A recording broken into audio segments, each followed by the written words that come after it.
Like a sandcastle, everything is temporary. Build it, care for it, enjoy it, and when the time comes, let it go. Your hands are trembling over a text message you'll never send. You're rehearsing an argument with someone who isn't there. You're building castles in the sand and calling them home, writing your names in water and expecting them to last. And the wave is already coming. Imagine an adult and a child building a sandcastle on the beach. The adult never mistakes the castle for something permanent. They don't attach to it. When a wave comes and destroys it, or when other children kick it down, the adult doesn't suffer, but the child has begun to think of it as a real house that will last forever. And so, when it's gone, the child suffers. For a very long time, we've been the child. We pretend that our experience is stable, reliable, real, and because we cling to this illusion, when things change, and they always change, we suffer. Today, we invite ourselves to rest and witness the peace that already is.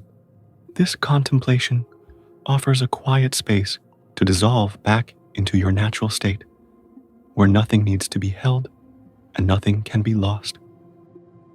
The first and most fundamental teaching of the Buddha is impermanence. Everything composed, from a mountain to a thought, exists in a state of continuous flux. Deep understanding of this is the beginning of wisdom. It's the antidote to attachment and aversion. It's what gives us the courage to face death and the wisdom to live life fully. But here's what most people miss. Understanding impermanence isn't about becoming nihilistic or detached from life. It's about caring more deeply, more truthfully, without the violence of grasping. When you understand that everything is temporary, you stop demanding that things be your way. If they happen, fine. If they don't happen, also fine. The mind gradually acquires balance. It's no longer tossed back and forth, depending on whether you get what you want or not. This isn't resignation, it's freedom. Let's start with something immediate, something burning in your chest right now. Anger. You're washing dishes. You didn't want to wash them. Maybe you feel it's unfair. Maybe you're tired. The anger rises. Hot, solid, undeniable. A stone lodged in your throat. Fire crawling up your spine. Here's what Chagdud Tulku Rinpoche suggests. Instead of thinking, why wash these dishes if they're impermanent? Free yourself from the anger of having to wash them. Understand that everything that arises in the mind and whatever triggers your anger is impermanent. The anger itself is impermanent. The words someone said to you that affected you negatively are also impermanent. Realize they're just words, sounds, not something lasting. So, when anger appears, instead of reacting immediately, we can look at it and ask, what is this? What is making me turn red and tremble? Where is it? What do we discover? That anger has no substance. It's not a thing that can be found. Anger seems solid as a rock, but if you investigate it, you'll find it's as insubstantial as air. It has no color, no form, no location. It has power only because we feed it. As soon as we realize we cannot find the anger, we can let the mind rest. We don't repress it. We don't push it away. We don't engage with it. We simply let the mind rest within it. Then we discover that anger, like desire, is not what we thought it was. We begin to see its nature and understand its essence, which is mirror-like wisdom. This practice sounds easy, It's not. We get furious. We judge. We react. Our habit of fighting back has been reinforced again and again, life after life. If our understanding remains superficial, we'll find we're unable to apply it when it matters most. But if we practice this way repeatedly, something shifts. We create a more spacious mental state, a state that's not so reactive. And this spaciousness changes everything, including how we hold the people we love. The next step is letting go of attachment to things being your way. I learned that the more attached we are to our possessions and relationships in the world, and the more important and necessary we think they are, the more pain we feel when they cease to exist. This alone is reason enough to contemplate impermanence. Listen closely. If you contemplate impermanence deeply, patience and compassion will arise, not as concepts you force yourself to embody, but as natural expressions of understanding. Spiritual practice doesn't require austere conditions, just a good heart and the maturity to understand impermanence. When you bring your life to the maturity of knowing that everything is impermanent, your experiences become richer. Your relationships become more sincere. You have greater appreciation for everything you've already enjoyed. You also become more patient. You understand that no matter how bad things seem right now, unfortunate circumstances cannot last. You feel it's possible to endure them until they pass. And with greater patience, you're gentler with the people around you. Think about your elderly aunt, the one whose hands shake when she pours tea, whose stories loop like old vinyl records. When you realize you might never see her again, something softens. Why not make her happy? Why not take the time to listen to all those old stories, arriving at this understanding and the authentic desire to make others happy in this brief opportunity we have? This is where true practice begins. It's this kind of sincerity that truly causes transformation in our mind and being. You don't need to shave your head or wear special robes. You don't need to leave home or sleep on a bed of stones. If we only display our spirituality, burning the right incense, sitting in the right posture, saying the right words, we risk becoming more proud, more authoritarian, more judgmental. That kind of false practice benefits no one. The goal of spiritual practice is not to increase our faults. Now let's be practical. Let's bring this into your actual life. Right now, wherever you are, notice something temporary. Maybe it's the light coming through your window. Maybe it's the sound of traffic. Maybe it's the feeling of your breath moving in and out. Notice how it's already changing, already moving, already becoming something else. Nothing is holding still. The seasons change. Flowers bloom and wither. Empires rise and fall. Everything is temporary. Your own cells are dying and renewing every instant. The self you were yesterday no longer exists.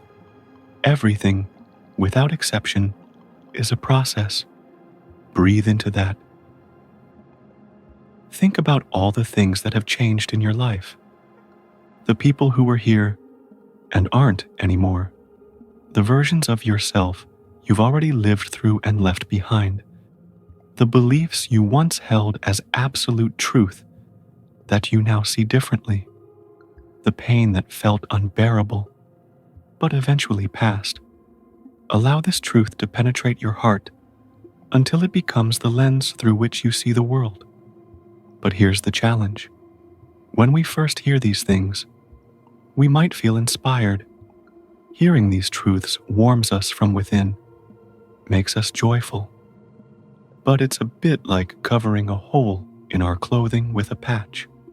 If we don't sew it well, soon it will start to fall off, and the hole will appear again. Therefore, it's not enough to simply hear about impermanence. You must think about it repeatedly. This is where we encounter contemplation and meditation. Although we may be inspired and touched by the simplicity and depth of a spiritualized vision of life, our habits are still very ingrained. It remains difficult to deal with the world. Effective practice requires constant reiteration of what we know to be true. You need to sew the patch on your clothing with care. That requires constant attention, constant listening, and application of the teachings again and again. It doesn't happen quickly, but the mind can change. Meditation is the process by which we give one stitch after another. We remind ourselves again and again of the deepest truths: impermanence, love, kindness, until the patch is fastened so firmly that it becomes part of the fabric and strengthens the entire garment. Then we'll no longer be shaken by external circumstances. So here's your practice, starting today. Each time you notice yourself clinging to an outcome, to being right, to having things your way, pause. Ask yourself, is this permanent? Will this last? Is this worth the suffering I'm creating by holding on? When you feel anger rising, don't immediately react. Look at it. Where is it in your body? What color is it? What shape? Can you actually find it? Or is it more like a story you're telling yourself, a sensation you're feeding with attention and belief? When you experience something beautiful, a conversation, a sunset, a moment of peace, don't grasp at it. Don't try to make it stay. Instead, appreciate it fully, precisely because it won't last. Let impermanence make it more precious, not less. This is the paradox. When you truly understand that nothing lasts, everything becomes more vivid, more alive, more worthy of your full attention and love. Here's a question for you to sit with. What would change in your life if you really, deeply accepted that everything is temporary? Not intellectually, but in your bones, in your daily choices, in how you speak to the people you love, in what you hold on to and what you let go. What would you do differently today? The truth is, you already know the answer. Somewhere beneath the noise and the fear and the constant grasping, you know. You've always known. Impermanence isn't new information. It's recognition. It's coming home to what was obvious all along, but too uncomfortable to see. Like the adult watching the sandcastle wash away, you have the capacity to witness the rising and falling of all things without being destroyed by it. Not because you've become cold or indifferent, but because you've remembered what you really are beneath all the temporary forms. You are not the sandcastle. You are the awareness that watches it being built, enjoyed, and dissolved. You are the space in which all things appear and disappear. And that space, that awareness, has never been touched by anything that comes and goes. This doesn't mean you won't feel sadness when things end. You will. This doesn't mean you won't prefer pleasure over pain. You will. But underneath it all, there will be an unwavering knowing. This too is passing. This too is part of the dance. This too is temporary. And in that knowing, there is peace. Not the peace of having everything your way. The peace of no longer needing everything to be your way.